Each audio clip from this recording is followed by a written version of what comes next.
Hi guys, good evening to everyone. Now is January 20, 2026, Tuesday. As you can see guys, andito ako ngayon sa Koi Fish Pond ko.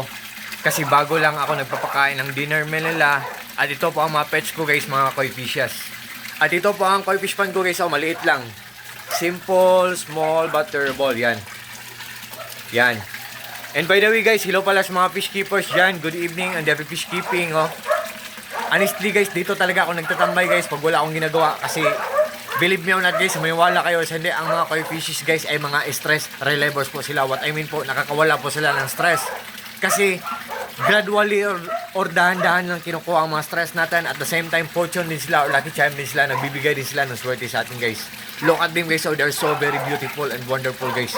Nakakawala talaga sila ng stress. And guys, ito po ang filtration system ko. Pinaglass ko para magandang tingnan. Pinawilding ko para maghang. Para mas lalong magandang tingnan. At guys, sa video kong to, ipiplex ko ang nagwa-water pulse. Yan ang tinatawag na submersible pump. Ang brand niya ay Aquaspeed. Oh, Aquaspeed submersible pump. Yan ang brand niya guys, oh. Yan, Aquaspeed submersible pump.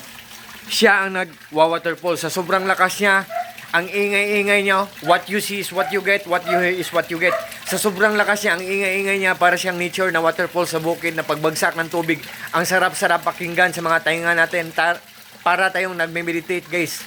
Ganyan siya kaganda. Sa sobrang lakas niya, ang daming bubbles na naproproduce niya o nakikreate niya. At the same time, ang dami ding mabibreath in na oxygen na mga isda natin sa pond natin or sa aquarium natin. Ganyan siya kaganda guys.